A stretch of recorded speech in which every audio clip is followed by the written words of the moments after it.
Hello and welcome to Wrestleopinionated. This is our weekly show all about the shows of AEW. We are your hosts. I am Morg and this is... Forgotten witty nickname, Matt Strange, and this is... Like wood laminate, Muir. like wood laminate. How have you both been? Hungover. It was my birthday on the weekend, so I'm not quite my fully empowered self at the moment, but we'll see where this goes, shall we say. What about you boys? Played a lot of Dark Souls. About it. I've been off work with a migraine. So I like how we're all lively for this one. yeah, this one's going to be a relaxed one. Don't worry, Nick Jackson, we'll pick back up. Yeah, so this might be the first time you've listened to our podcast, and as such you would need to know that we have a tier list, which is how we drop our reviews and how we rate the matches of Dynamite and Dynamite Dark and BTE on the whole. Mr. Strange, are you ready to explain our tier list? I am. We have no extra flair this week because as I did every other thing I meant to do, I obviously forgot this one. Tier list. You know them. We work up in alphabet letters. I keep trying to say alphanumerical, but it doesn't make sense. I don't know the correct Because there's no nerves in it. There's no numbers. I'm not that smart. Okay, we started our lowest ranking match, a D rank match. D rank match is boring, short, no story. Maybe the wrestling's off. It's a match you just don't care about. D's are rare unless we're actually ranking dark throughout a lot of the time. C rank match is what we should expect our average match to be. This is a good match. It's got good, solid wrestling. Sure, some shit might go wrong, but overall, it's good shit. It's got story. You can care about it. C rank match. What you want from your average match on the show. Well, actually, what you want is higher, but you know what I mean. B rank match takes that match to the next level. Maybe the wrestling is great, wrestling +1. It's got that extra bit of continuity and story that you care about, not just a reason for the match. Just match +1. From there, we move on to an A rank match, typically the match of the week, and I'm going to stick with that because AEW's actually been pretty on point lately. A rank match has everything. Great pacing, great match, great wrestling, some good high spots, story going in and story coming out. Everything you want in a wrestling match.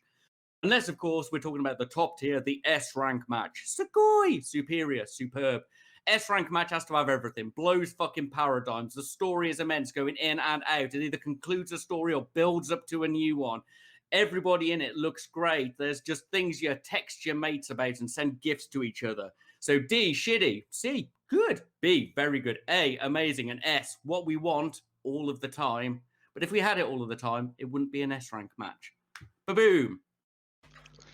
Excellent. So moving on, news, and I believe we're over to you, well, both of you I'm guessing, but very much for Mr. Strange to monologue for a moment, because we've got some news.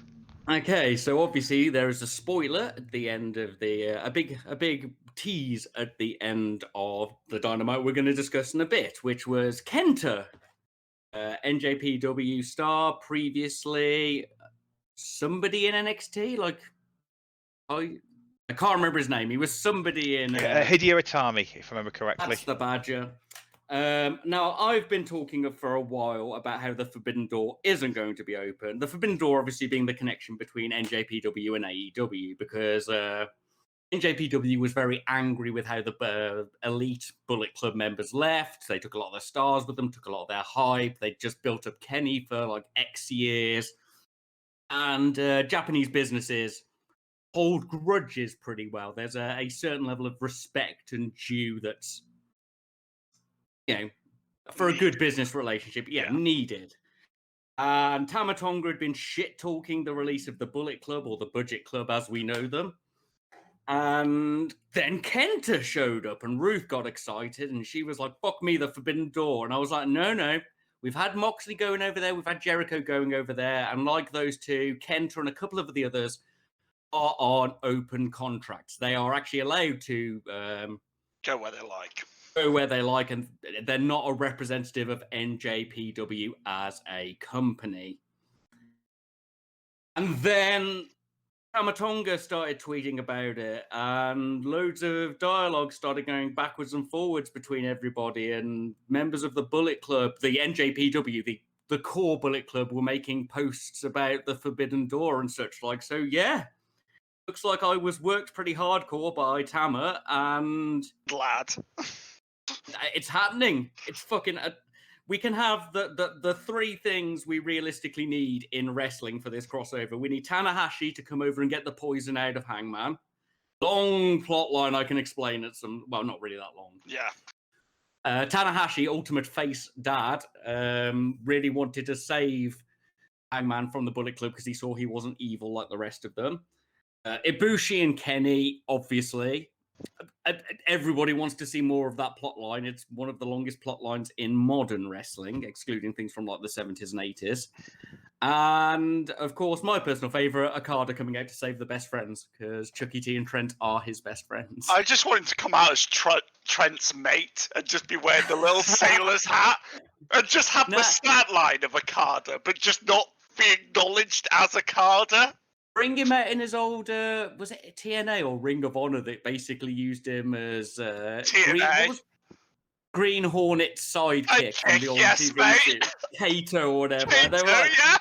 I mean, it's awfully racist at the time, but I could see Okada laughing about it and doing it as a meta joke about that period. Oh, completely. Yeah, I mean, don't forget, the other thing you have to remember is, of course, that Kato was Bruce Lee. So there is a level of very cool to Kato. Yeah. Yeah, but Okada ain't very cool. much a product of the time. Okada is not cool. Lil Kazu. Yeah. So yeah, I'm really excited. My ultimate dream, I suppose, is Los Ingobernables de America, with Pentagon and Phoenix and some other luchador types in. But yeah. I just want, as long as it goes over Stardom, that'd be the best thing that could happen for them, really. Because they've got enough male stars, let's be honest here. But getting some of the Stardom talent, or getting some of the girls to get excursions over to Stardom would help them NJPW owns Stardom as well. We should probably add that in. So, yeah, they've got that extra power to bring in some of the female stars that Nick has been weaving out about for many episodes. I do wonder if most of this is actually part of the Stardom, part of a Stardom, not necessarily crossover, but using Stardom stars in America and vice versa. Well, I don't know. Weirdly, weird as it may sound, the NJPW thing has been kind of is a side thing to the other, which I quite like. I wouldn't say so. The NJPW thing's the big thing. Is attached to TJPW, which is obviously where we're getting Yuka, Maki Ito, Emi Sakura, and the other newer lasses that were announced, whose names I don't know as well. Riho, that's one of them. Rio's in the American bracket. Yeah, Rio's in the American bracket, which is interesting. That's weird. All right. But yeah, well, I think she's very specifically an AEW star. I think the others were. I think the others weren't. I think they were independent stars who were working for AEW. I think Rio's the one. Yuka was going to be an AEW star. I think Yuka was going to be, and then the Rona happened. Yeah, the fucking Rona. Yeah. But yeah. Good news, the cross-continuity world of wrestling is expanding. So one, I think it may have been Rocky Romero, famous wrestler in NJPW at the moment, who put out that basically the only way to fight the man who thinks he owns wrestling is for all of the others to get on the same page, and that's what they're doing. Yeah. Well, let's just hope that it goes this way. I tell you something, I would really like to see. I mean, Impact used to do it. They used to do a World Cup of Wrestling. I'd like to see a real World Cup of Wrestling where you have a tournament of, and you just have to work out who's going to be your winner. You know, there would obviously be a lot of hard work to get Kenny Omega. Oh, no, most likely, I think he's probably the most he's the Ric Flair of our day. He is probably the most respected by all the different companies. So he probably, and he probably is. You put him in any company, and any company will put the belt on him. No, I don't think NJPW would anymore at all, because that they were betrayed. Their rising star is Ibushi, and for them, Ibushi is the other half of that equation. Their stories were told in tandem, and Kenny always wanted to be Ibushi, and he has become God. And Ibushi's really well. I mean, it could go. Yeah, I'm not against Kenny, but that's not like that. But I think I'd say you put it on Tanner. Ultimate Dad Tanahashi. God, he's lovely and he's beautiful. Right. Let's move on. Social media. What have you got for us, Mr. Strange? Well, this is going to be a growing one. A lot of you will be learning about Maki Ito in the near future. We've mentioned her before in the past. Maki Ito, at Maki_Ito, MAKIITOH, will be on the show. Maki Ito is not necessarily the best wrestler technically in the ring. No. But what Maki Ito is very much from the school of you build up and set and sell every move. And she is the fucking queen of her character. She got over instantly with the indies, especially with her tag team with Chris Brooks, who's a wrestler from Wolverhampton. Oh, God. Because she's been learning English, but only fucking awful things. What was the best way it was described? I can't wait for Jim Ross to say Excalibur. Tell us about this Maki Ito, queen of piss and shit. Oh, shit. She swears constantly. She's awful. Her backstory is she is a failed idol who blew all of her money on having her head made smaller, so she'd be cute. 10 billion yen or something like that 10 billion yen on having to make her face smaller, and now she's a professional wrestler to try and pay it off. Yep. She has done such things as refusing to start a match until all of her giveaway signed things were sold to the audience. She loses a lot, but she's incredibly stupid and has an iron head. And there have been people fucking headbutt her and knock themselves out and stuff like that, or people whose finishes are kicking people in the head, and she just fucking batters it and just stands there. So if you want to see a small Japanese woman whose goal is look adorable, but then only posts awful fucking things, calling people simps, saying they're going to steal their money. I learned a new word today, cocksucker, stuff like that. It's Maki Ito. You're going to see her. Cody tweeted, "I hope you win," when she posted about it. She's been trying to get into AEW for ages. For ages, yeah. So you'll see. You'll see. So, moving on, again, it is now time for our reviews of the week, and we start off, as we do every week, with Mr. Muir and Being the Elite, or BTE. Thoughts on last week's show, guys? I definitely have notes on this, and I'm not just going to go, Muir, do what you always do. Take the lead. All right. So this starts with Gallows and Anderson in front of the screen that they were in front of last time, which still has one of the Young Bucks on it, not the Young Bucks as in the wrestlers, as in a young deer. And it's just got Gallows looking at it, waving his belt at it as a dick motion, saying, "I can't wait to fuck those Bucks." I love them. I love them too much.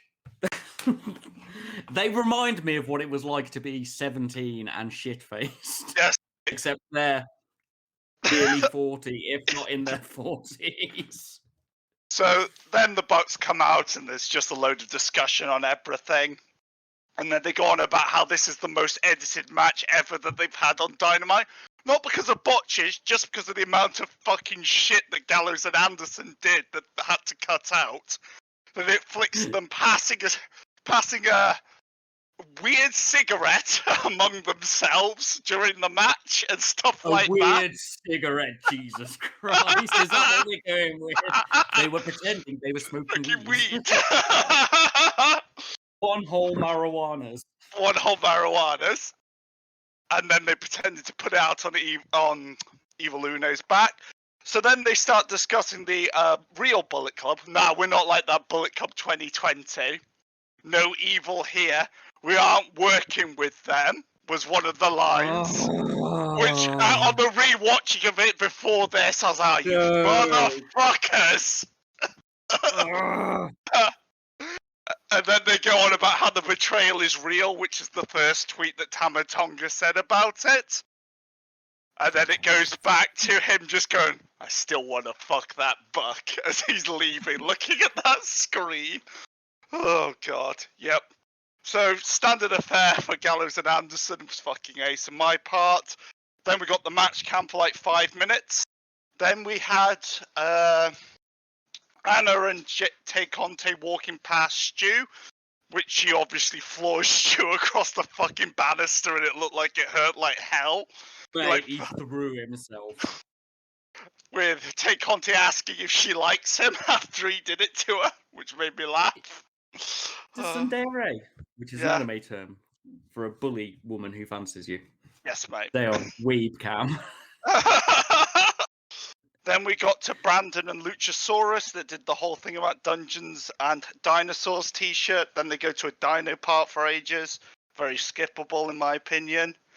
I like Then dinosaurs, so I was alright. More dinosaurs!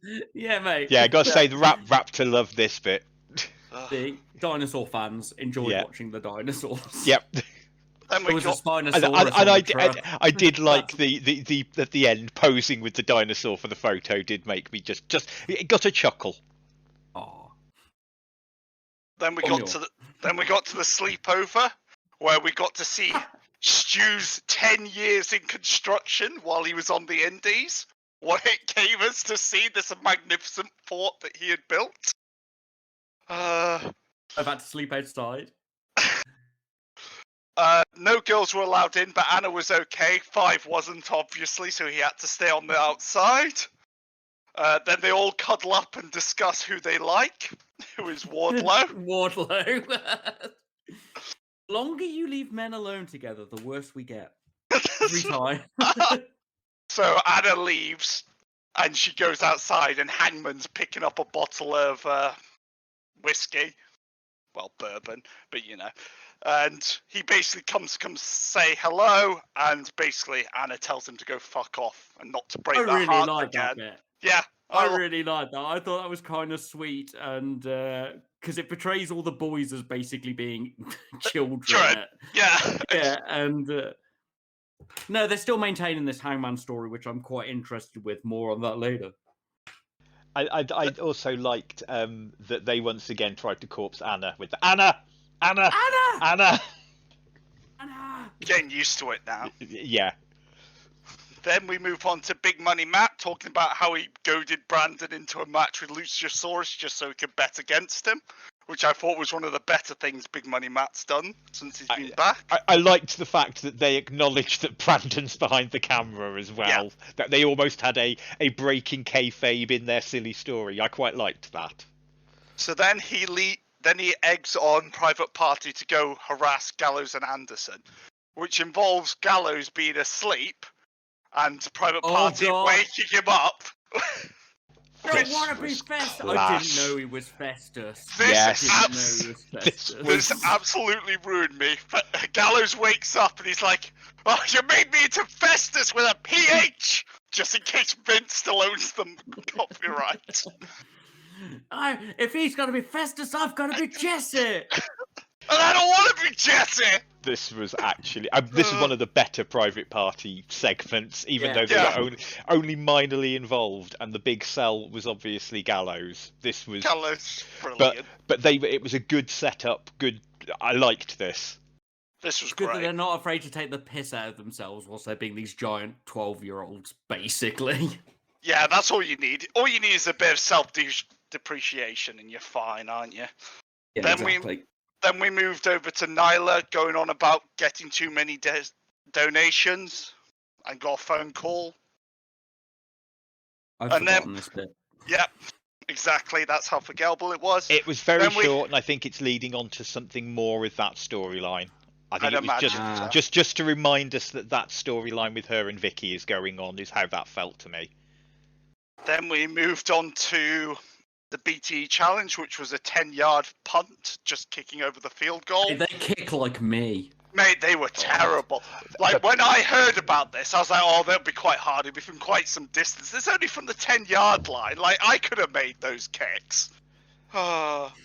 But Sammy wins the belt. Sammy's really good at football. I thought this was a dangerous one for Silver. If you watch American football, that is. Sammy's vlog, he explains in it that he doesn't know how to kick a football, and Fuego explained it to him how to kick as he was doing it. Oh, fair enough. Okay, I was wrong. I thought he was played a lot and was really good. No, he was learning in some of their earlier stuff. He was learning to catch and throw on that field about 6 months ago, I want to say, with Preston before he was 10. Right, yes, you see, I must have missed that and have just seen him doing a lot of the throwing and playing around on the football field and made an assumption. So I mean, it's fair, he's a southern boy, he's a wrestler, most of them are football people. So Sammy wins this 2-1, and then he's running around cheering that he's won the belt. And then Silver comes out with the best line of, "Oh no, you have to carry that everywhere. Get stopped by customs every time." And they go, "Oh, what you the champion of? YouTube?" Which fucking cracked me up. I think Silver was sick of defending it from how he was getting in some of them. I think Brandon had just made him keep recording until Silver finally lost. Yeah, fair. So yeah, it was a very short BT. It was only like 15 minutes. It's definitely worth a watch, especially for the Gallows and Anderson bits. They were very good.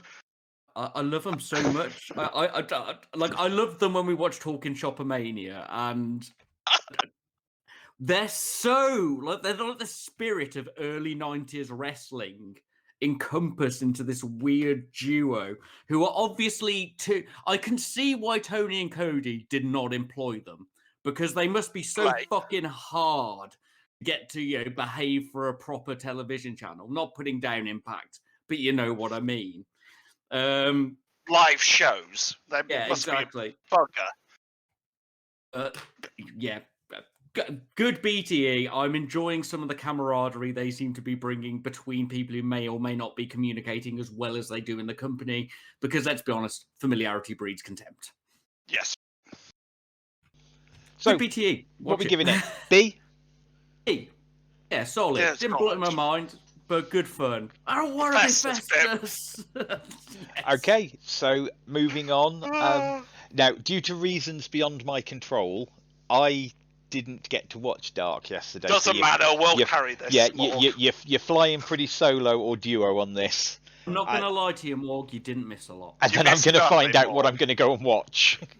Right, AEW Dark, a speed through by me with interjections by Muir. We open with TNT and Mbadu, who I'm happy to see back. I'm a fan of Mbadu. He's been on the Sammy vlog quite a bit now, versus the Nightmare People. QT and Dustin with Nick Comoroto, which, as much as I love this man, seemed a bit weird as his gimmick is apparently caveman asylum person with the faces. So that blew my mind a bit. Also, Comoroto hadn't wet his hair before he came out, so he just looked a bit like Ultimate Bob Ross. That made me laugh. They did make him look great, though. Dustin and QT, obviously smooth and good in the ring. Gave most of the high spots to Nick Comoroto to make him look like a beast. He had some great moments, and they gave him the pin. Just solid, all right match from all of them, if I'm honest. Didn't blow my mind, but I'd give it a solid C if it was on TV with a bit of story. And I knew why Nick Comoroto was with the Nightmare People and the fact they trained them. Next up, Navarro and Phoenix had a AAA match. It was a AAA match, wasn't it? Yeah, it was just Navarro's running sliced bread is fucking wicked, and Phoenix did a submission, which was like a arm crab. I can't think of what it was, but he was fucking slamming Navarro up and down. Otherwise, bit short, solid. Can't really much more about it. Then we moved on to Tesha Price versus Tay Conti. Was a little bit put off on this one because I've criticised Tay Conte's suspenders holding up her fishnet stockings before, but she didn't even have her fishnet stockings on this time, so she just had suspenders on her legs. The problem is she's not holding up stockings; she has them on with tights. Oh, I must have been holding up the tights then, but it didn't look like she was wearing tights because it was the same colour as her But she, face. So she doesn't have them holding up. She just has suspenders on with tights, and they are two things that do not go Why do together. you care so much about this? It looks weird, and I can't deal with it. It's like her legs were strapped on. They're gonna pop off like she was a cheap action figure. This was all right. Tesha's good, but she's got a lot of high setup stuff, and it shows her greenness on some of her moves. And Take On Tay's finisher is still shit. Lame. It's her worst thing. She just needs a fucking good finisher, and she'd be all right. We got our regular break of Brit's Waiting Room, where I started writing out the lyrics to Mad World as it went on. What happened on this? I can't remember. I'm sorry. Ricky Starks came out. Oh yeah, they started flirting. Then Big Daddy Tony came out and stopped it. Yeah, it was all right actually. Like as much as I was critical of the beginning, they started flirting. Then Tony Schiavone came in and stopped them. Yeah. So it didn't annoy me. Like as much as I was being cynical at the start, I think that's due to expectations they have given me. Mm-hmm. Danny Jordan and Thunder Rosa had a match. Yeah, it's a match. Santana and Ortiz had a match against Fuego and who's that? Morales. The problem with the Thunder Rosa match, as soon as I knew she was on Dark winning, I knew she was losing the main match against Brett. It was like, oh, thanks. Just wrote down all right. Yeah. And the next match was a squash. That's skippable. Yep. Hirsch versus Perez. I like Perez. I've said this before when she's been on, and because she's a brawler. And there was actually, although it was a short match, a nice bit of women brawling. There weren't many in fact, I don't think there were any flippy things. Taylor Hirsch caught her in some arm bars, obviously. Perez punched. It was all right, just very short. Then we had another break. We had the new Acclaimed music video, which is one of my absolute favourite ones they've done. It was great. Just so many botch comments. It sort of had an early Eminem feel to it. Very slapstick comedy.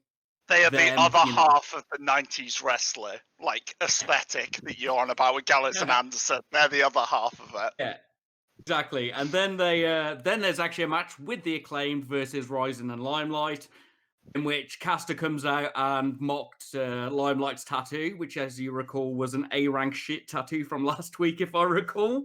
Yes. Then Caster obviously eats shit because he eats shit in every match after he does things. Solid little match. Can't say it especially stood out, but it was solid. The weird lineup match next, we had the Captain Sean Dean, Baron Black, Solo, who I've discovered is Bailey's boyfriend, and Mike Werner versus Bear Country and Joey and Sonny, who are two teams. What was this? What was this? It was a weird lineup. Sonny was solid. I know I've been critical of Sonny in the past with some of his overset moves, but a lot of this was spot on and he ate a lot of shit. Captain does a sit-out spine buster that's fucking wicked. I think Joey makes everything 10% more indie, though, and I like Joey Janela, but he lined up for a massive jump with all four wrestlers and a wobbly dance. Yes, man. Like that. It's very indie. But, that's what you expect with Joey, Yeah, and my last two notes are Bear Country do moves I think would legit kill me, and it's over. It just sort of ended out of nowhere. I was like, oh, this could be all right. It's a little bit indie. I'm having some, and they just ended. Skippable. Then we had Vert Vixen and Allure versus the Latinas. I didn't even notice them. Vert Vixen and Allure came out, and I was like, female tag team. I wonder if they're fighting Diamante and Ivelisse. And they are.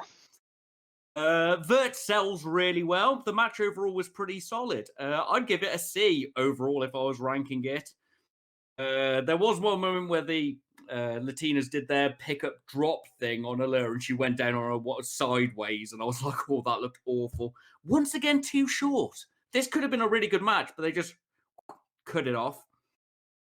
This is the one I'd say watch because I enjoyed this. Gun Club versus Skylar and Jazz. It was Austin and Billy.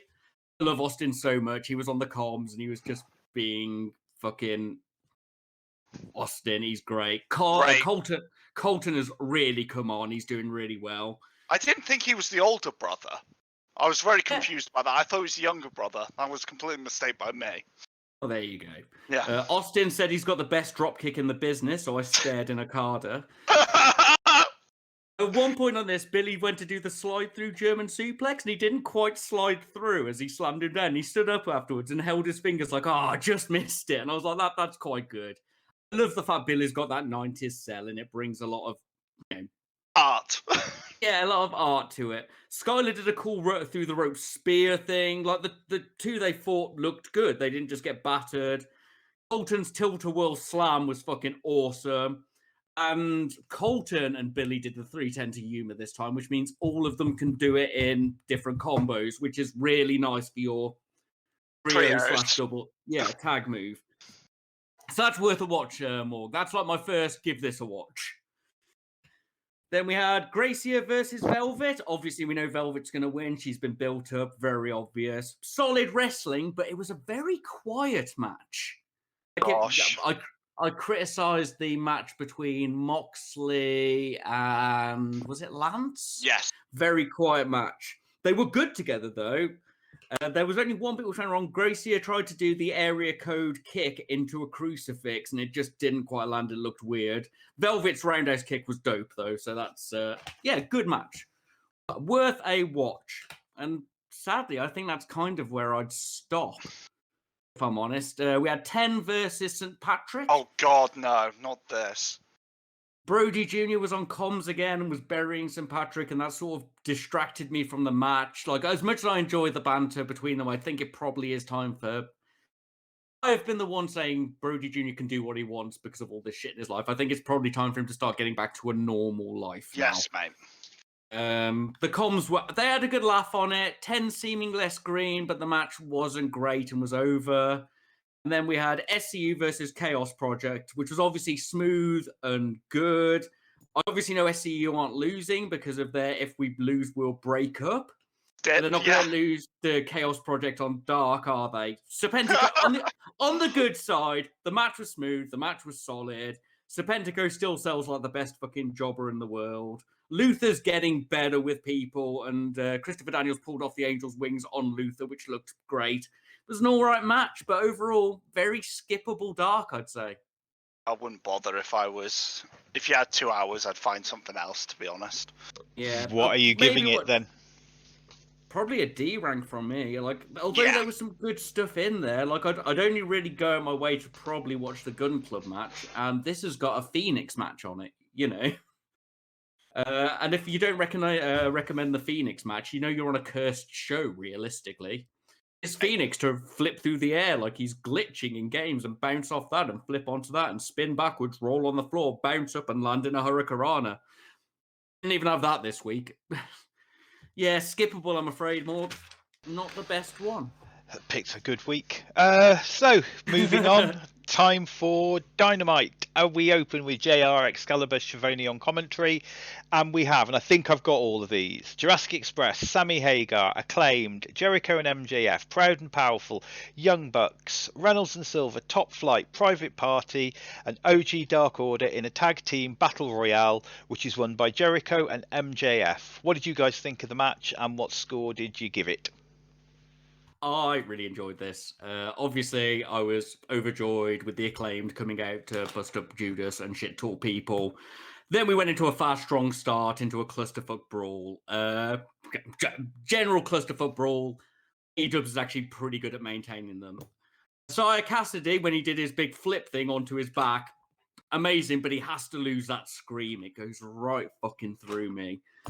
There was a throw shot into the camera, into the hard cam. That's a classic. Uno and Silver hugging after they finally got Hager out was brilliant. Amazing. Caster's cell from Luchasaurus slapping him in the chest was brilliant. He just flew to the floor. It was very clusterfucky, but not overwhelmingly clusterfucky. We got a silly string counter. I always love it when the silly string goes wrong. Silver pulled off a double suplex. Amazing. Towards the end, we did get to a bit of there's a lot of people lying down on the edges. You know what I mean? That's often a problem with multi-man matches. Great cheating from Gallows and Anderson. Nice and simple. I laughed so hard when MJF was doing the Bucks taunt. It was just it was great. Yeah. It was fucking wonderful. It weirdly actually got a bit lazier in the 3-on-3 sec when it was trimmed down. And I like the fact nobody wanted to be with Caster because he's an asshole. And he took out MJF. And Sammy clapped, and that was fucking wicked. Jericho knocking out Sammy is great storytelling for what they're doing with Sammy, MJF, and the Inner Circle. And that Judas effect over the top rope actually looked fucking wicked. I gave this a B. I had a great time throughout this. It's harder to get a higher rank without some great storying in it. But no, I thought this was a really good match. I had a good time. Fun clusterfuck. It was, everything you expect from an AEW, multi-tag match. And yeah, it was solid. It was a high C, low B from me. So there are two types of matches I am not a big fan of. More on the other one later. And I love the Royal Rumble, but I've never been a fan of Battle Royals. So I only gave this a C, but I'm wondering whether I downgraded it more because it was a Battle Royal rather than how good a Battle Royal it was. Oh. So the highest rank on this is rare. Yeah, well, the thing is, I think it might have been better with you describing it than I was giving it credit for. Because when it's a battle royal, a bit like, as I say, we'll come back to later, I can be a little bit down on a match. Yeah, I got you. I mean, this was a huge selection of clusterfuck into comedy moments, and a lot of the class in the match was from selling and personality work. So I can understand having a lower opinion of it. It's perfect for me. What we're going with then, boys? Is it a C or a B? I think you two have both gone C, and I think even if you were, I think a high C probably, but I think it's a C, but it's a B for me. That's fair. So following on from that, Jade Cargill video package. Any comments? D, she's in shape. The woman is legit an Amazon. And they've kind of appreciated that her mic sequences aren't great. So they just gave her a sequence of her looking badass, which is fair. She is. To work that hard. This little C-section. Yeah, it was all right. Fine. Yeah. So, like a positive's all right. Yeah. Following on from that, Darby Allin and Sting in-ring segment. Team Taz interrupts. Any comments? Any thoughts other than can we just get on with it? The biggest criticism here, if I had to levy any criticism on wrestling in the history of wrestling, if I had to judge one decision out of all of them made in the 60 or so years of the growing American wrestling media, if it's Beach Break, you're Sting. Mate, you don't show up as Surfer Sting. Mate, it infuriated me. You've let me down, let you two down. You've let the past, the present, and the future down.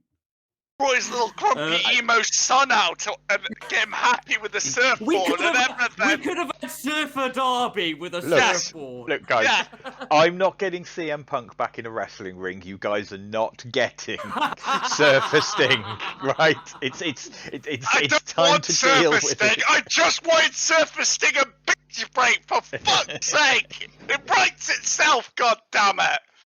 Otherwise, once again, we're back to staring into the void and the lyrics of Mad World. It's the same thing again. I can't wait to see them lose again in a fight that they picked. It's a D. I hated it. I'm bored of this. I'm more excited for Darby versus Joey Janela. Yeah. Following on from that, match I quite enjoyed.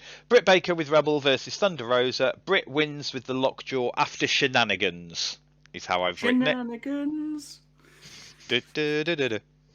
Hey, what did you guys think of the match? What score did you give it? I've got to remind myself of it. I gave it it's all right, a C. Like a positive, it's all right. Let's see what I've got written down. It had a really good solid start. We had some good maintaining of holding hands whilst rolling about and locking. I forget the term for that, but when they're actually maintaining a grapple and doing the maneuvers. Wasn't blowing my mind, but it wasn't bad. I can't criticize it. The outside barrier and apron work was good from Rosa. It must have been all that Lucha Underground. It had limb work, which is always a +1. It was good, but I don't know, something about it just seemed like half a beat off that stopped. Maybe it's unfamiliarity with each other, but they've been fighting each other for ages. I don't know. I'm not criticizing it too hard. That DVD on the walkway looked fucking brutal. The corner dropkick on Britt was brutal. Britt's added an air raid crash to her moveset, which is really nice. There was one brief bit where Thunder Rosa's top came undone and she had to redo it while she was on the floor. I noticed that. There was a really cool roll through onto the lockjaw, which rolled through and back. Corner spot maybe a little bit too obvious at the end. And Britt almost fell over on her flatliner onto the corner, which isn't what you want to happen at the accumulation of your match.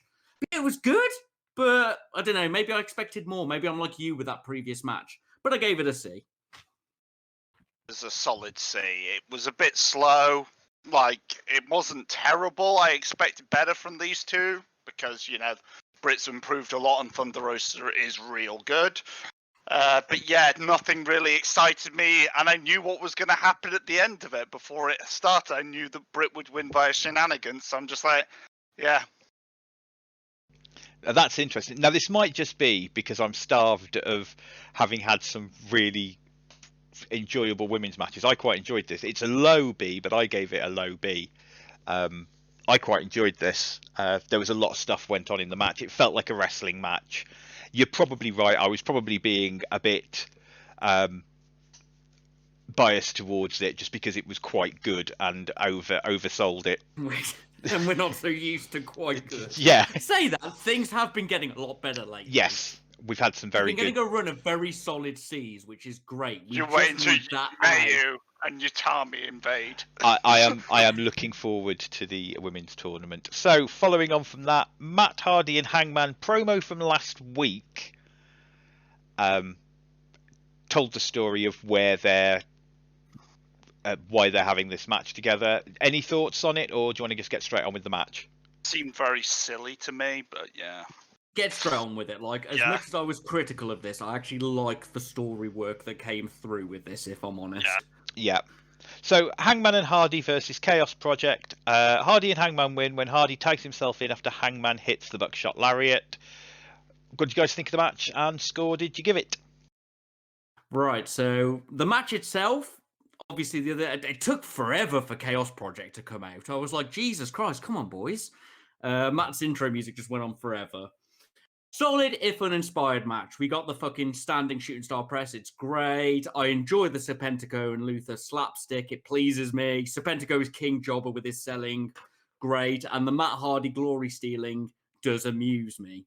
But it's more about the story of this for me. Like at the start when Hardy was like, oh, we're just Carolina boys. Hangman looked sideways at him with these eyes of like, ugh. And then at the end of the match, So as much as the match was, it was all right. Like once again, it's a C match. We had story. The wrestling was solid, just uninspired. But they were so worried about Hangman suddenly being in a Matt Hardy angle, and this just fucking destroyed any chance of that. And that brought me joy. So overall, a C section in both story and wrestling from me. I don't have a lot to say about it because, as I said, it was solid if uninspired, and it's as much story moment for building Matt and showing Hangman actually kind of does want to make amends with the Dark Order boys, it seems, which is wholesome and lovely. I first want to bring up that Hangman lost 400 in the stocks was his message that he had this week for us. Should have had diamond hands. He should have done. My other main point for this is, why is Goku beating up the shoplifters from down the street? Why is Hangman fighting these low-level fucking scrubbers? He can solo them. He doesn't need a tag partner. They ruined Negative One's birthday. Even though they set the story. But yes. Even though in that segment himself, Brody Jr. said that his birthday was 4 days before then, and he didn't care. But even though, look, it assured us that Hangman and Matt Hardy aren't getting together on tape. Yes, that's all. I'm giving it a C just from that, mate. It got a C for me. It was a passable match. It was a match, yeah. Following off from that, Inner Circle promo. Any thoughts, comments? It was Marvez and Jericho and MJF in the Insurgent. Yes. I gave this a high B/A apparently because I enjoy MJF MJF's manipulation yeah. and the slow breakdown and how he's orchestrating everything to happen. I think this is really good storytelling and acting. It's very wrestling, but it's very wrestling done well. So I'm gonna give it a B. I'm gonna let you boys just tell me if I'm wrong. No, I think you're right here. I do like MJF slow wheedling in and getting in charge. You know, taking over from Jericho. I think it's solid, and it's a high B from me. I really enjoy this storyline. Yeah, we standardly give MJF a B, and we don't always put those Bs on our score sheet. But I think this one actually deserves to. But I think this one does deserve to. Like we always say, we have the 4 guys who generally in a promo will get a B, and we'll only rank them if they hit an A or a C. This one I think deserves to go on our scorecard because this was really good. It was really interesting and set up more story for the future. I'm really excited. I'm enjoying 2 plot lines now. Just need to know where the Hangman one's going. It's that time. Oh God. It's time for AEW's first wedding, and it was the Kip Sabian and Penelope Ford wedding segment. What did you guys think, and what score did you give the wedding segment? Did it deserve a score? I did score this. I've got quite a lot of comments on this. Okay. My first note is, oh no, there's a giant cake on a stand. So obviously, you just know. I was confused why Vicky was bringing Kip out, but we'll let that go. And I was also confused as to why Ming the Merciless was the priest. It's the minister, for fuck's sake! Yeah, that's the sinister minister. It opened when Penelope came out. Ruth was like, Penelope could do moves in that dress. I'm just pointing you out. That would have been amazing if she'd done a fucking hurricane in a wedding dress. Tony Schiavone took the piss out of Ming's eyebrows as well. I couldn't get over them. They were just there. One of Kip's line, my eyes meeting your eyes meeting my eyes meeting your chest. Your chest was beautiful. I was like, this is shit. It's not too shit. It's what I expect from a wrestling wedding shit. Was pointed out to me that Miro was in the same jacket that he got married to Lana in WWE. It's amazing. Just great. The power vested in me by AEW Dynamite and Tony Khan. Great. And I hadn't seen the giant present. I was like, oh, a giant present. And I like the fact that I do want to say quickly, I think James Mitchell, the Sinister Minister, I think he's somebody you can trust to talk, and I think he did just ad-lib the whole thing, which is why there were so many little silly bits. Yeah, I got you. In honesty, I can't criticize this. I love the fact that Miro was suspicious of the big present. He was like, "No, I've been to wrestling weddings before." I liked the bit when he stopped the. Does anybody hit? No, we're not doing that bit. I know where that goes. Because because he's been through this. The crowd singing "Baby Don't Hurt Me" was actually pretty cool. And then I was like, "There it is. It's fucking on." I didn't expect the shackle, and that was really subtly done, and it just became a wrestling wedding. I'm pretty sure that tray that Chuck hit Kip with didn't break or wasn't as soft as it's meant to be because he went down. Champagne thing that was broken over. Yes, it just looked like solid plastic, and it just sheared off. I was like, oh, that's gotta hurt. I don't know if Penelope Ford is a really, really good actress or just emotionally invested in what she's been through, because she looked genuinely overjoyed and genuinely upset when different things happened. I don't know if she's having a sad day or if Chuck did annihilate Kip with that tray, but her bottom lip wobbles when she's looking sad. Probably because they got married 3 days before this and had no ceremony and everything.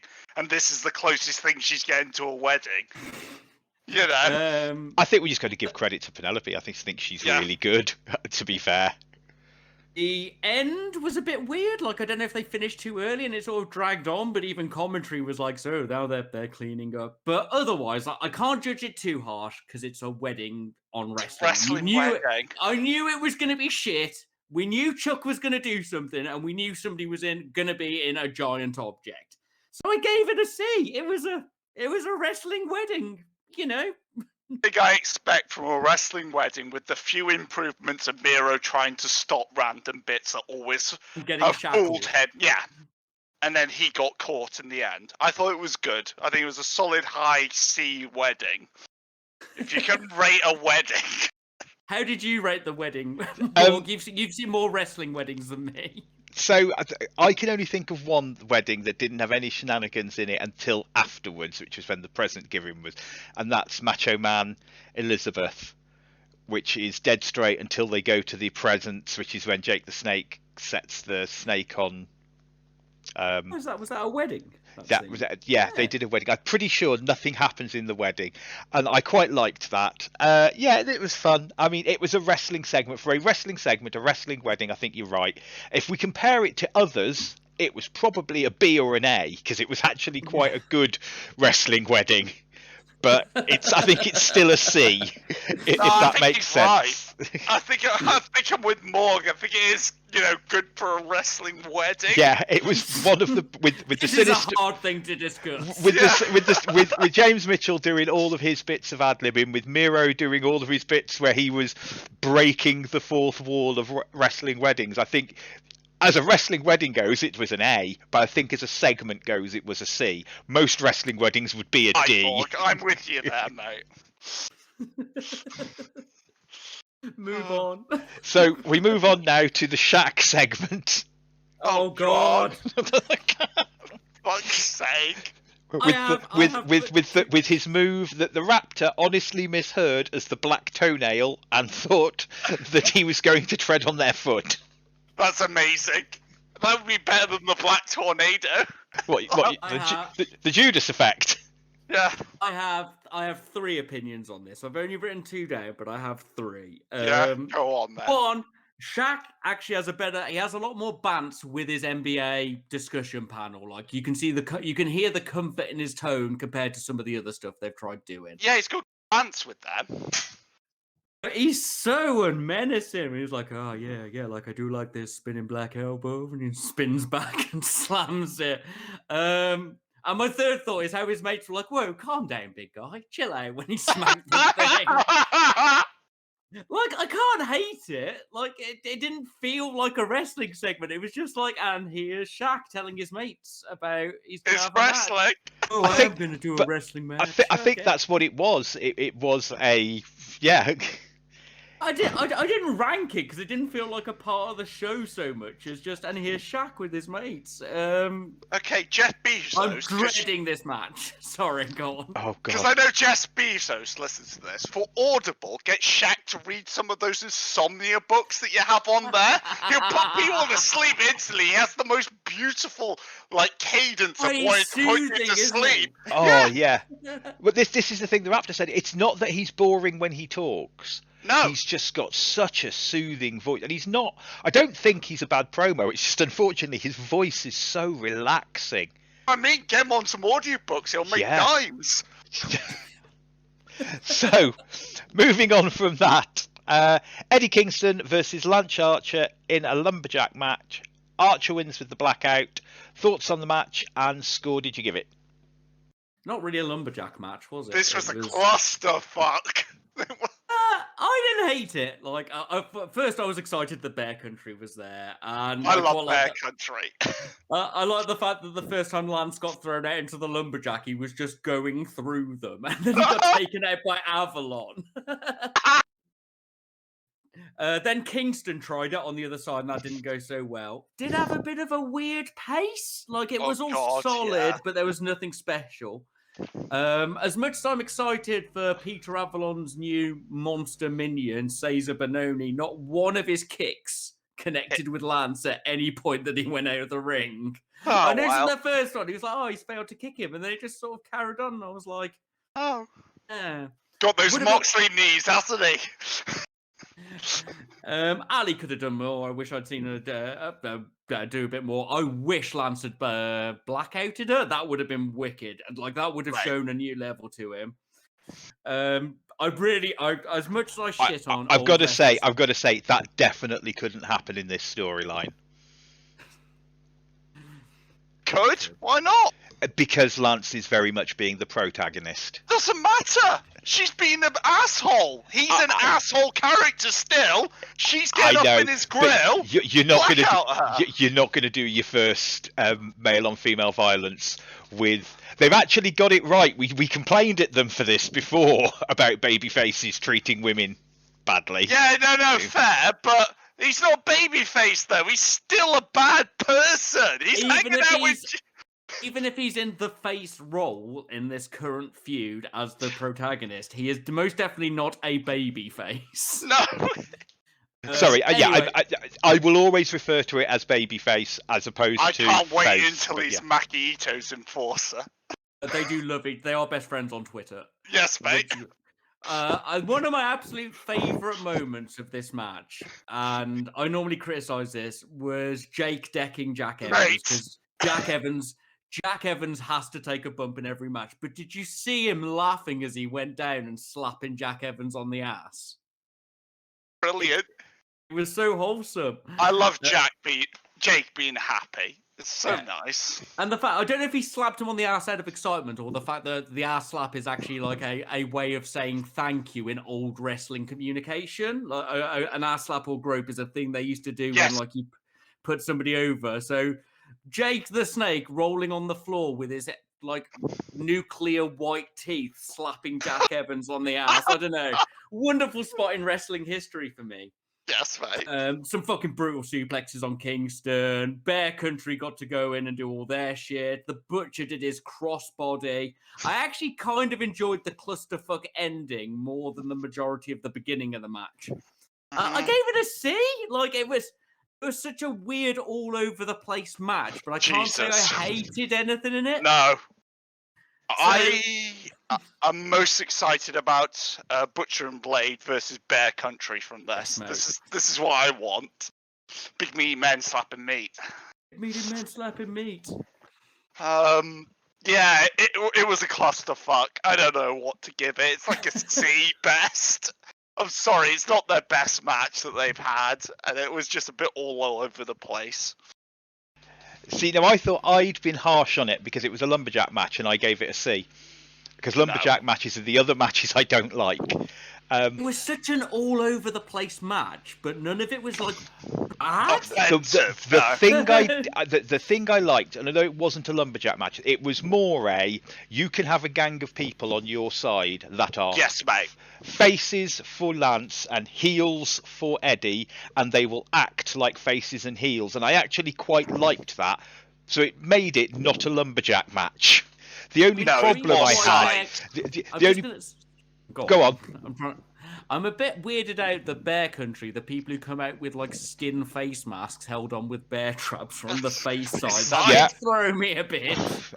They must be over. They came across a lot like faces in that match. To be fair, they came across as a couple of big, hard good guys. Certainly to me, but I mean we've only seen them on Dark, so Dynamite's where you get to see some character, and they certainly came across to me as that they were proper big guy faces. Reminded me a little bit like Heavy Machinery. They're back just in the day. Heavy Machinery, yeah. Not that's a complaint. Yeah, it's not a bad thing. Yeah, so that was the one thing in this. I think that stopped it being a lumberjack match and meant I actually liked it a bit more. The only problem I had with it was the faces didn't go over and save the guy they were cheering for if that was the dynamic you were going for. They just sort of went over there and stood around a bit. If it was a lumberjack match and they wanted to be a lumberjack match and be faces, they should have gone over, cleared the heels and rolled Lance back in, following the rules of the match and not letting the heels just beat down on him. They just kind of walked over and stood around a bit. Or they should have leathered into the heels. So it was a bit weird.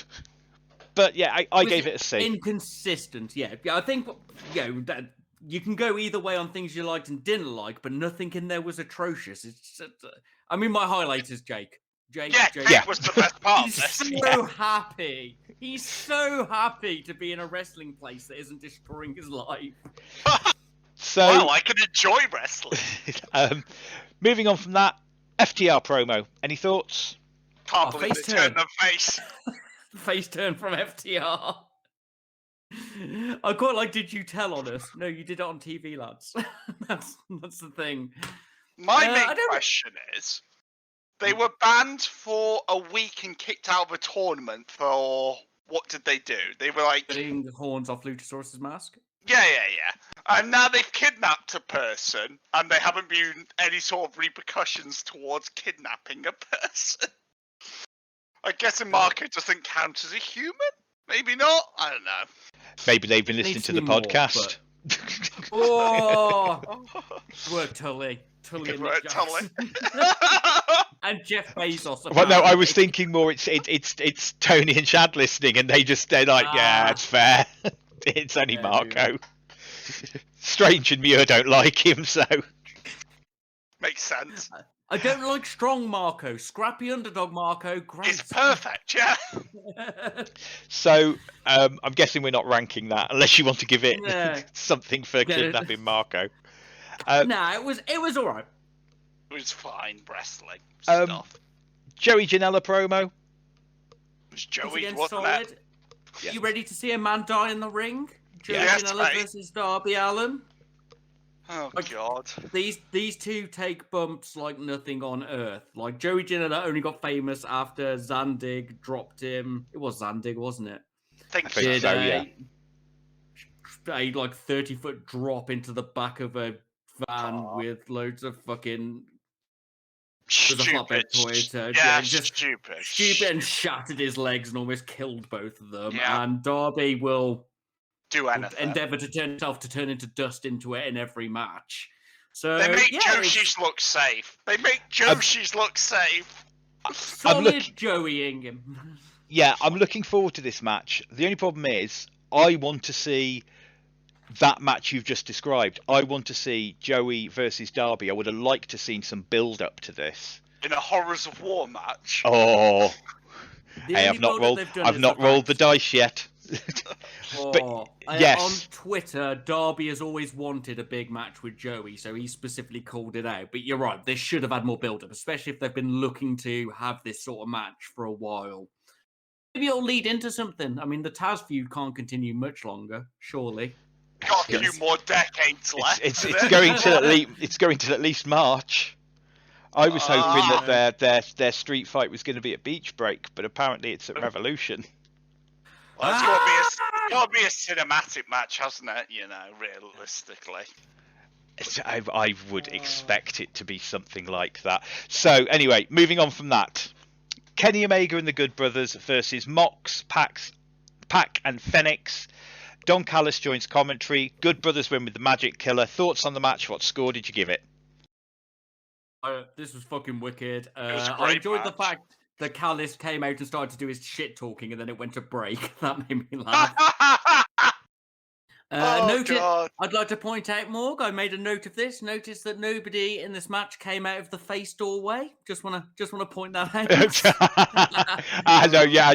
Moxie's special entrance. Yep. Right, so anyway, this opens with Pac versus Anderson, and Anderson is a phenomenal wrestler. And Yeah. obviously, you don't get to see a lot of him being a phenomenal wrestler because he's sort of muted in personality and size by Anderson. But Pac versus Anderson, fucking great opening exchange. Gallows gets in and shows he's not afraid to sell, like he'll fucking go all out for you as well. Pac and Phoenix double standing moonsaults, just fucking wicked. It had Ridiculous. great pace, great skills. As much as I can be critical of Mox, his release vertical suplex move is fucking wicked. Obviously, Mox eats a lot of shit for a while because you need to get that bit of pace in. And if anybody's going to eat shit, it's Mox. When Zach and Muir were watching this, they were watching this after me, and I sent them a message of, watch this match and tell me if at any point Phoenix just steps into the ring like a regular person. No, mate. And he doesn't do. He starts with a step in Rana. He pulls off some stepping cutter. He does not get into the ring normally at any point in this match. Everything involves him bouncing off the ropes into an attack because the boy is fucking phenomenal.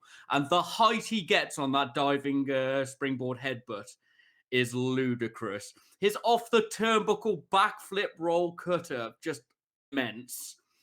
Penny's high angle snapdragon suplex, I thought might have killed him though. That was Yes, mate. Fucking horrendous. Pac remembered to do limb work on Gallows, which is always +1. Kenny's gut wrench Liger bomb on fucking Pac when he held him for ages. The fucking strength of him. That was ace. We got some later story chopper just to bring the pace back down to build it, back up again. Pac casually pulling off a 450 on top of the pin. Jesus. And then there was the catch into the spine buster. A fucking wicked match. I gave it an A. I loved everything about this match. It was awesome. This match had just the right amount of calming spots to make the high spots work, and then it just had Phoenix doing fucking ridiculous fucking bollocks all the time. It was fantastic. Absolutely fantastic. I thoroughly enjoyed this and gave it an A also. Oh, so it's over to me then. It is. Yeah, I gave it an A as well. This was absolutely fucking brilliant. I really enjoyed this match. Everything from the beginning, I liked. I know you were joking just then about not coming out the face door. I liked the faces coming out of doing the Mox entrance, and the fact that they all high-fived, so they came out looking like a team. They worked as a team, which just helped solidify the story for me. I don't like those matches where you've got three people that don't work together on the babyface side. Those kind of matches actually annoy me. And then Fenix just being Fenix was amazing. So many spots. I think you've called nearly all of them out. Mox being the salesman for the match, which is actually, as the Raptor pointed out to me, the thing he used to do in the Shield. Mox was always the salesman in the Shield, the guy who took the beat down. And he's really good at it. He's very good at being a babyface taking a beat down, because he can sell. I'm gonna say, flashing back to something earlier from the very start of the show, I would accept Death Triangle with Mox as Los Ignorables of America. That would be a term that would work. Because they are just ultimate tweeners, and you can be face or heel as you want as you go, and the entire point is we are irresponsible, we don't have rules. And proper badasses. Exactly. Yeah. Anyway, go back to your review, Morg. Sorry, I got excited. My LIJ fanboy kicked in. No. So I gave it an A. I thought it was fantastic. I really enjoyed this match. I thought everyone was absolutely on point. Really want to see Good Brothers versus the Lucha Brothers. It's gonna happen. It's got to. This crossover world is too strong now. It must have already happened somewhere, and if it hasn't, that's got to be a dream match that I'd never thought of. Started big in NJPW, went straight to WWE, and then they were straight into Impact after. I don't think that's happened on the Indies. I don't think they had a big Indies tour, because Gallows and Anderson only met up in NJPW, as far as I remember, and then straight to Dubs. Straight to Dubs, yeah, with the OC or whatever they were called in that. Yeah, so so that's a dream match. I didn't realize. Gallows and Penta will have the most fun in the ring. Yes, I am intrigued, and I think, as much as we might want to see this, I think I'd like to see it happen on Impact. And I would watch it. Suppose they can get away with a bit more there. You don't have to be quite so TV friendly on Impact. Well, they can censor it easy. But also, the fact, I think that would be a great follow-up story for Gallows and Anderson's Impact Championships, to have the Lucha Brothers turn up to challenge them. Unfortunately, they've kind of blown it a bit with doing it with Private Party. But, yeah. Unless Private the Impact... Party are going to go with the Motor City Machine Guns when they're all healthy. Please. Or, of course, you have the Impact belts. You make them challenge for the Impact belts on AEW, and keep this whole multi-company story. Like but so following on from that, there's a beatdown on Mox, Archer for the save, and then somebody comes. Lance must assault people, and then somebody came in and attacked Mox, rips off, I believe he was wearing the mask, and it's Kenta. There's a really bad go to sleep.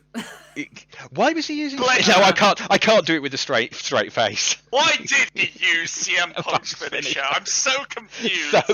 Damn it, Phil. I've got to actually mention this. We mentioned this last week about Punk not being. But I ironically sent a message to Strange going, why did he use CM Punk's finisher? At which point Strange pointed out to me that there had been people on the internet who had asked that question without, ironically. without their tongue in their cheek, trying to get a rise out of their mate. Yeah, sadly, not everybody knows the history of NJPW and the rise of Kenta and Shibata. And Punk will quite openly admit that he nicked Kenta's finisher because it was cool. Yeah, he probably asked permission as well. Like, Kenta's never been angry about it, from what I understand. And like, I've seen as long as you ask, it doesn't matter, does it? Punk's old school in that respect. Sorry, Strange. Yeah, but I've seen people kick off about finishes being stolen from other wrestlers and stuff, and I've never seen that between Kenta and Punk. And Kenta is not what you'd call a quiet or well-behaved character. He was probably quite looking forward to the Battle of the Go to Sleep when he went over to Dub Z, because I think he went over not long after Punk left.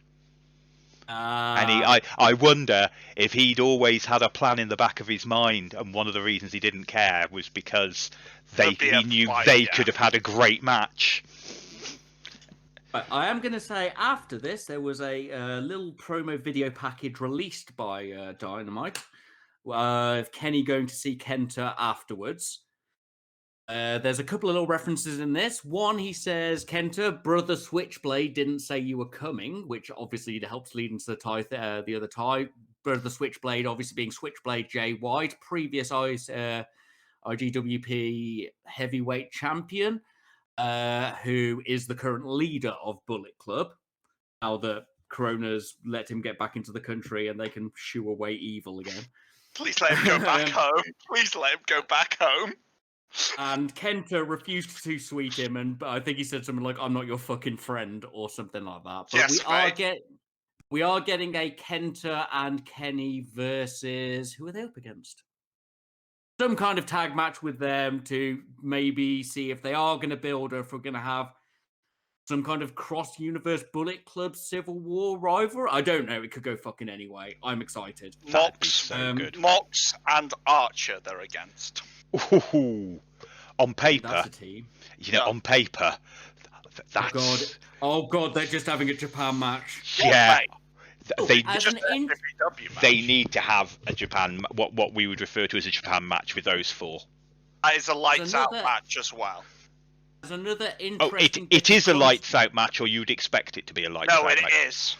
Okay. Where anything goes, lights out match. For a little bit of extra continuity, which I don't know is an accident, but as Nick pointed out in some of the earlier Kenny stuff, they used Don Callis's house, which has been shown to have continuity now. Yeah. In some of his previous promo sequences, Archer has been wearing his Suzuki Goon shirt.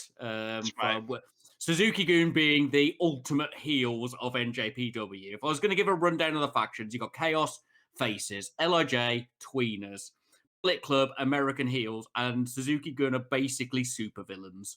They walk out, they beat people up, they'll ignore the match and just cheat. Every one of their characters is either an operatic supervillain evil, a wanker who's super noodly and does submissions, Lance Archer, who just used to beat people up, and Suzuki, who is, the Jason Voorhees of Japanese wrestling. So... if that's intentional, then fair play. Who knows?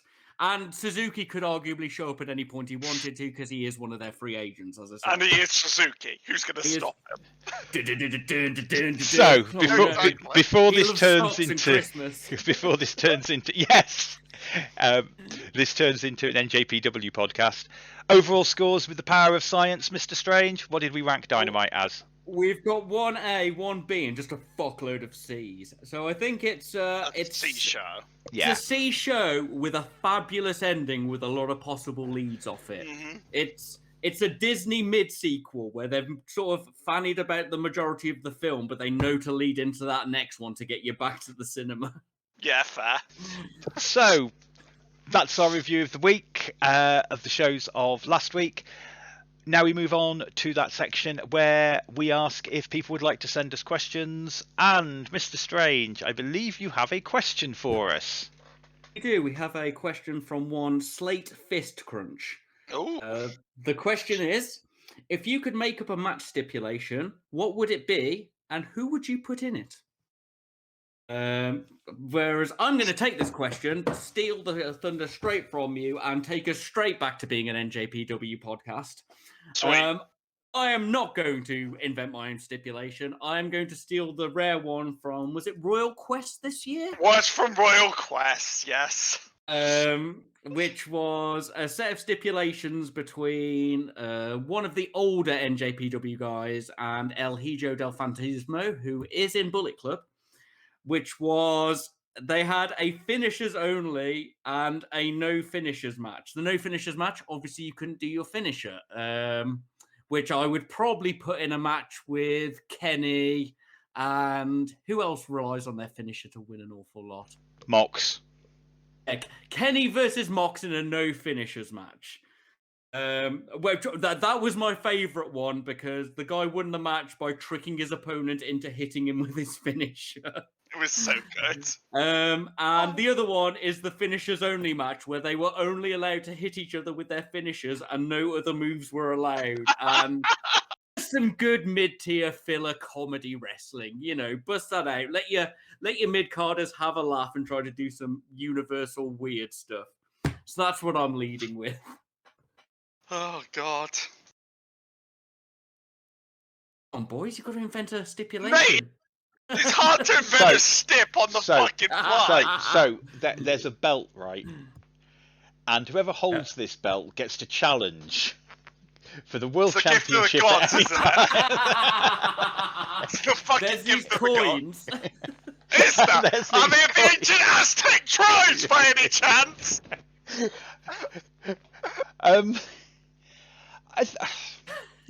It's hard, isn't it? Inventing a stipulation, I think everything's been done. I'm going to go What for the about- Dub-C-Dubs. The Dub-C-Dubs cage where they had 3 cages on top of each other where Macho Man and Hulk had to fight their way down. I think it was called the Tower of Doom. No. What about that one where Dustin Rhodes had to fight another man in the back of a truck filled with hay? God! That was driving at like 7 miles an hour. Yeah. I'm going to throw him one. I've got one. You can all moves must be springboard or off the corner rope. You have a 10 count if you are touching the mat. Phoenix. Yeah, and it'll be Phoenix versus Danny Limelight in a who can't touch the ground match. There we go. The floor is lava match. The match. Oh, that's a good one. Ooh, I like that. Boom! Champion. Oh, God. I'd started to come up with something then, and it's gone now. Keep Go wreck thinking, it with a Power's one made lava more match. bollocks things. having tried to steal the gift of the gods again, because that needs to be a thing. Yeah, it's so difficult to come up with a new and interesting match. I mean, after Vince Russo and Put everything on a poll. Everything on a pole match. What else could you do? Where could you put a cage? We all know cages are like the best. Cells, not cages. Cages are lame because nobody ever just climbs out. Yeah.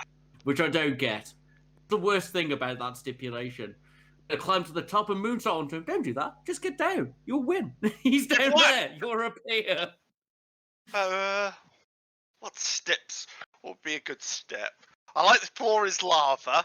I always like the X Division one where they had the crosses. What was that one called? That was the Morg. Ultimate X match. That's the Ultimate X. I always thought that was a good step, even though, Even though there was the great cock up once when it fell off. Yes, mate, but Yeah, I'm pretty stumped. We're trying to come up with something that's absolutely original. Nothing's original in wrestling. Yeah, that's the thing. All right, we'll just go with my floor is lava. Yeah, floor is lava. I wasn't expecting to ace this, but it just came into my mind as we were. Floor going. is lava match. This is my payback from the fact I'm shit at booking on the fly in a not ludicrous way. So, if you've got a question for us, you can send it to wrestleopinionated@gmail.com, WrestleOP on Facebook, WrestleOP1 on Twitter. You might want us to rant about something. We haven't ranted about anything in ages. And you could even tell us about one of your favourite matches that you'd like us to watch and review. And this week, we had one of Mr. Strange's picks. I want a play-by-play of this match, Morg. Explain to me what happened. So at the end of this match, I did just turn around and go, what have I just watched? It was Chucky T versus Swoggle. It starts off with Chucky T and Swoggle start off having a match. A wrestling match starts. Lies to the viewers. You want me to do it, Morg? I've got my regular notes. And then some guys turned up.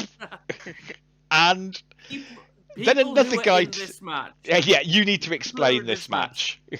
Okay, so it doesn't have a backstory or anything. The people who are in this match, it opens with Chucky T, Swoggle, and Orange Cassidy at the ring.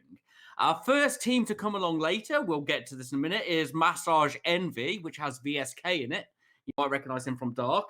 We have the Swamp Monster, a constant classic. We have Johnny Cockstrong. We have Stan Styles, Dick Justice, and Trent makes an appearance at the end. Like Skinny Trent as well. I love Trent turning up to take a photo of Chucky in pain and then leaving. This match is literally everything indie. Like, the opening fucking wrecks me. It's just Chuck just throwing a chair into Swoggle's face and celebrating. They get 3 different size ladders out for dick jokes, and Chucky T's ladder is obviously shorter than Swoggle's one.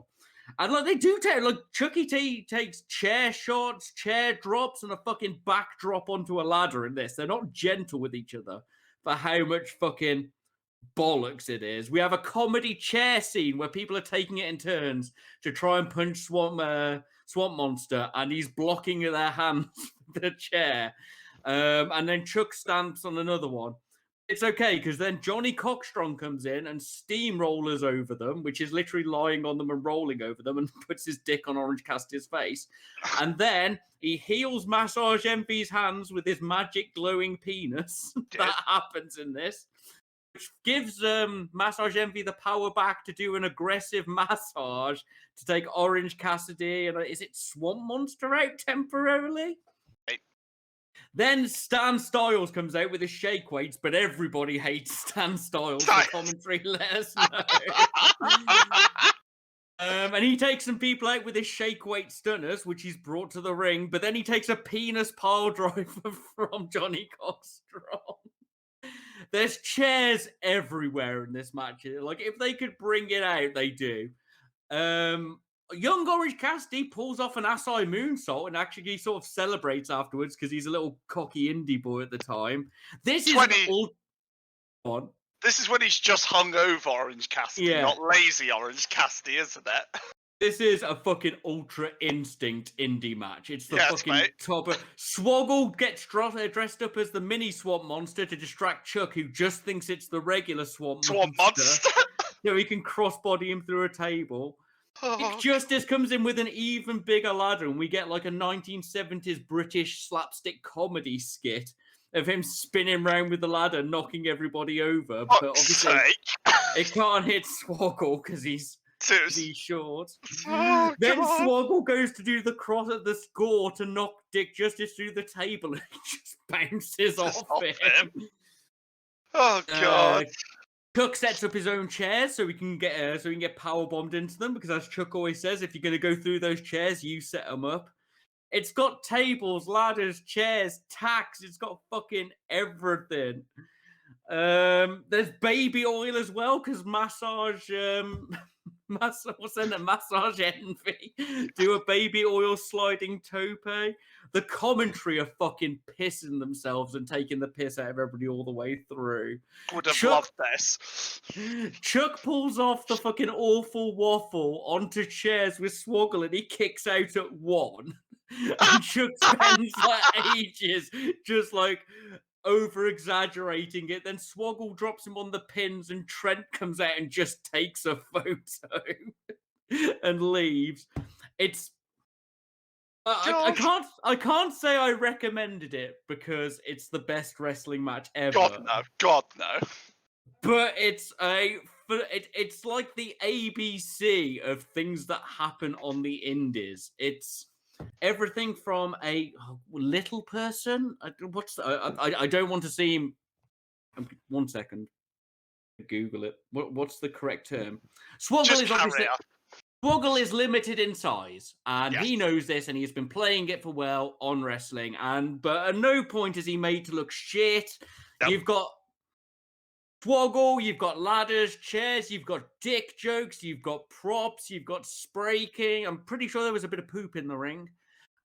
Pins, fucking everything. It's an experience in wrestling, and I love it. Oh God. Yeah. No. You've never actually seen this, whereas I've watched this match over a dozen times. Tell me what you thought of it.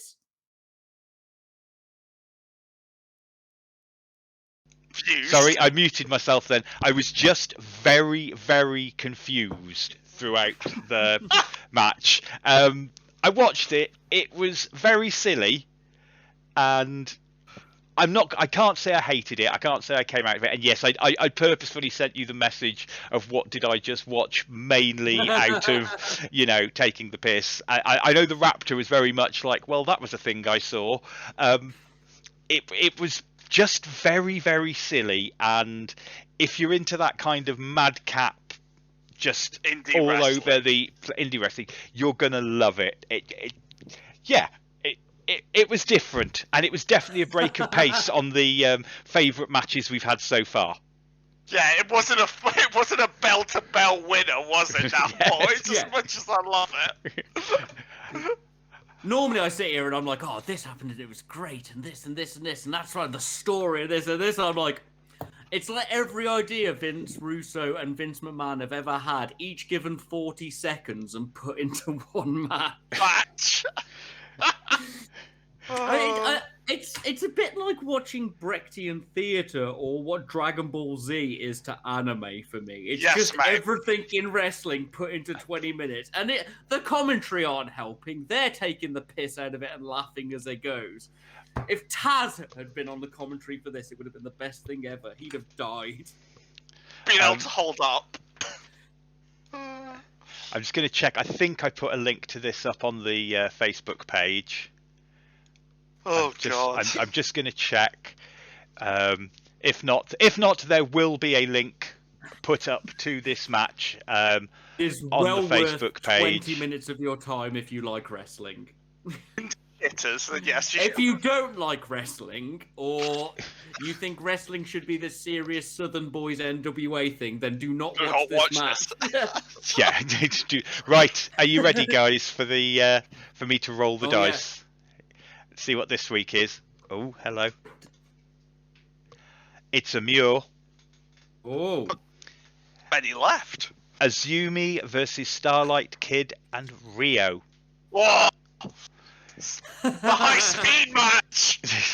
This match also should not be taken very seriously. Okay. It'll be fucking funny. You'll love it, Morg. It is incredibly high-speed wrestling with crucifix bombs and ranas and shit. It's good stuff. As much as he's taking the piss. You'll need to find us a link for it and pop it up on the Facebook. And pop it up on the Facebook. So there you have it. That's our show for the week. I want to say thanks to Anchor.fm for hosting the podcast. You can find us on Wrestleopinionated on YouTube, Spotify, and Anchor.fm. Over to you, Mr. Muir. Thank you very much for listening. It's been a pleasure as always. And if you'd like to send anything in to us, please do. Please send it in to wrestleopinionated@gmail.com, WrestleOP on Facebook, and WrestleOP1 on Twitter. Over to you, Strange. Hi there. Thank you for listening. Please do like, share, subscribe, hit the little bell. I have to say YouTube. Do the high ranking thing on Anchor and Spotify. Like, share, subscribe, bell. Is that it for YouTube? I do this every week. You just have to tell them to like, share, subscribe. Oh, and comment. And comment as well. Smash that like button. So just fucking hammer your face into the keyboard and fill shit in. Give us some numbers. We need it. But yeah, cheers for listening. Please do all those things. It really does help. Back to you, Morg. All that's left to be said is, what did I just watch, Strange?